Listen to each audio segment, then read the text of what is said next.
In this video, my Duramax that I picked up recently, as you can see here, it has a blue fender on it. It also had a blue back door that I did off video. I was going to record that, but I ended up not. So I figured doing this this fender here, I kind of show you my process in kind of a quickie. It's a work truck, but it'll still look good and match well, just using paint from the automotive store. As you'll see later on, it's the Duplicolor. I do 3 coats of the base coat and then 3 coats of the clear.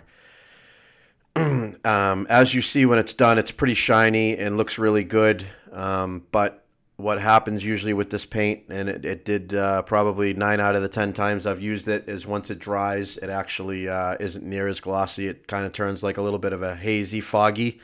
We'll see what happens with this one. It looks really good now because it's still wet. You'll see in the end of the video. But come tomorrow, once it's completely dry, there's a good chance it will haze up on me, which it usually does. I've tried all different humidities, heats, pressure. I've tried all kinds of different things, and this type of paint just seems to happen to that. So at that point, what I do is I do a little bit of wet sanding if anything's needed, as far as any orange peel or any runs or drips or anything like that. And then I follow up with a compound and then a polish just with a machine. Doesn't take long at all. I mean, 10-15 minutes with the polisher and you get your shine right back.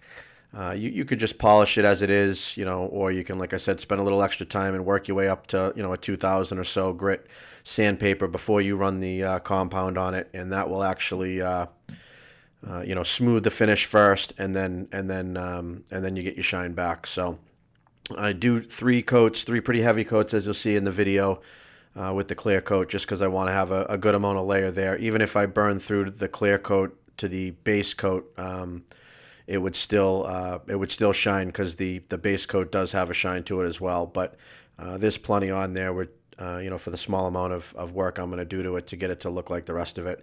The color match, as you see in the end, is pretty good. I think it's a little bit greener. It's got a little more green speckle.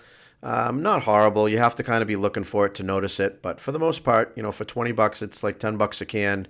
I just use 1 can of each to do this project. And what I'll do is probably a follow-up video just showing what it looks like, in a couple of days once it dries off. And if I end up doing any buffing and polishing or wet sanding, I will go ahead and show you that process as well. All right, have a good one. Enjoy the video.